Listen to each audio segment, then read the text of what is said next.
নমস্কার, স্বর্ণকার ইন্টারনেট চ্যানেলে সকলকে স্বাগত জানাই বন্ধুরা।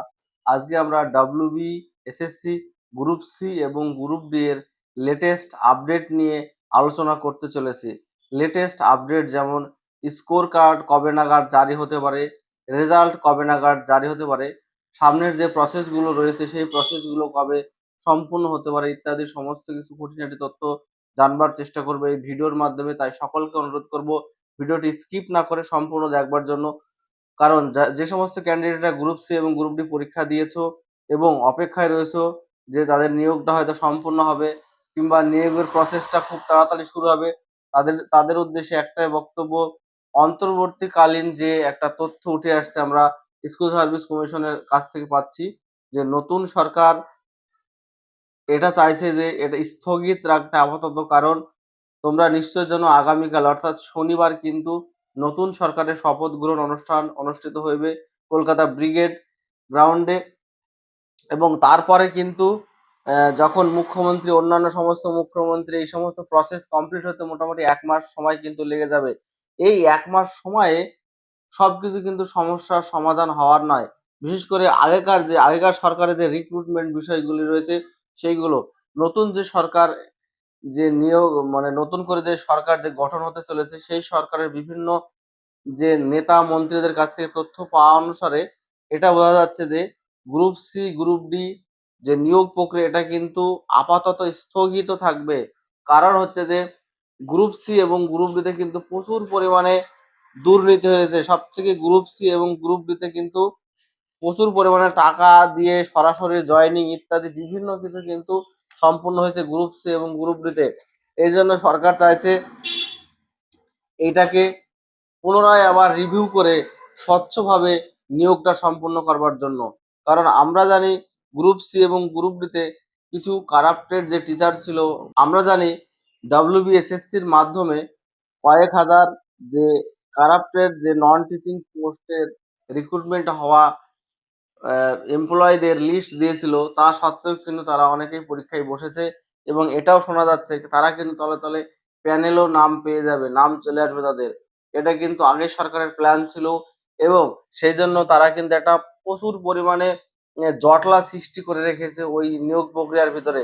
সেই জটলার কারণে নতুন যে সরকার আসছে সেই সরকার কোনো মতেই চাইছে না যে প্রথম থেকেই তারা জটলা নিয়ে তৈরি হোক, জটলা নিয়ে মসনদে বসুক। তারা চাইছে নতুন ভাবে রিক্রুটমেন্ট করার দিকে।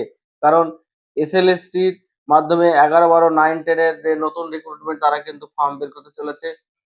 নন টিচিং যে পোস্ট রয়েছে গ্রুপ সি গ্রুপ ডি সেই পোস্টের ক্ষেত্রেও তারা কিন্তু নতুন রিক্রুটমেন্টের কথা ভাবনা চিন্তা করছে। কারণ প্রথমে যদি দেখা গেল এই পুরনো রিক্রুটমেন্ট করতে গিয়ে প্রথমে যদি সরকার হোঁচট খেয়ে যায়, সেক্ষেত্রে কিন্তু একটা নেগেটিভ ইম্প্যাক্ট মানুষের মধ্যে পড়বে। মানুষ ভাববে যে এরাও হয়তো কারাপশন করতে চলেছে কিংবা কারাপশন করছে, করে নিয়োগটা সম্পন্ন করছে। সেই জন্য নতুন সরকার যে মতামতটা দিচ্ছে সেটা হচ্ছে যে তারা সরকার এসেই প্রথমে তারা নতুন ফর্ম বের করবে, নতুন রিক্রুটমেন্টের দিকে জোর দেবে, নতুন অ্যাপ্লিকেশন নেবে।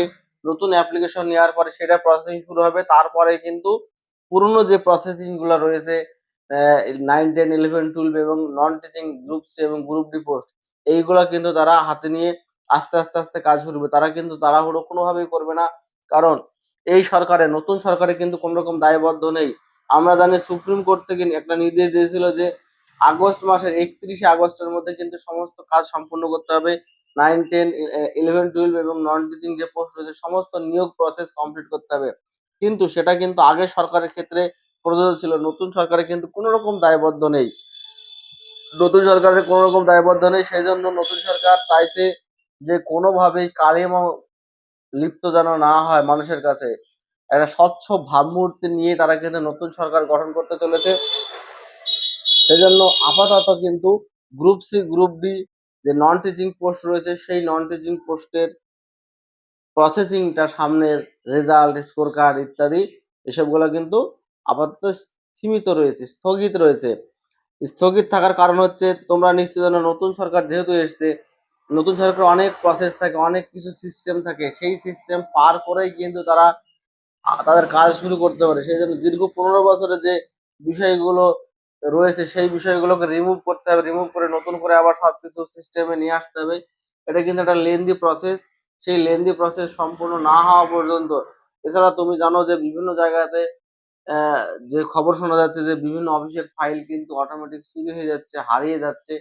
এই জিনিসগুলো কিন্তু নজরে রাখছে নতুন সরকার, যাতে যে কারাপশন গুলা হয়েছে 2016 সালে সেই কারাপশনের ফাইল কোনোভাবেই অন্যর হাতে না চলে যায় কিংবা পুড়িয়ে না ফেলে।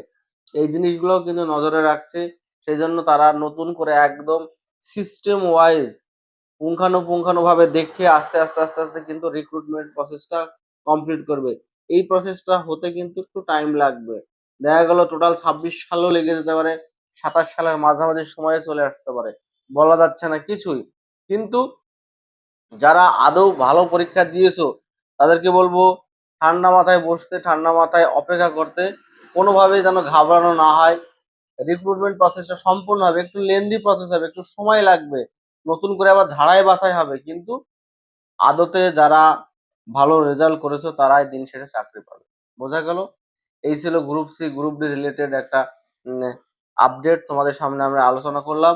যদি ভিডিওটি ভালো লাগে অবশ্যই একটা লাইক শেয়ার কমেন্ট করবে, আর চ্যানেলে নতুন হলে অবশ্যই চ্যানেলটি সাবস্ক্রাইব করবে। এছাড়া যে সমস্ত মাধ্যমিকের পরীক্ষার্থীরা আজকে পাশ করলে নতুন ক্লাসে 11 ক্লাসে উঠবে, তাদেরকে আগাম শুভেচ্ছা জানাচ্ছি অনেককে। প্রত্যেকের জীবন সুখের হোক এবং সামনের যে জীবনটা রয়েছে আরো মসৃণ হোক। ধন্যবাদ।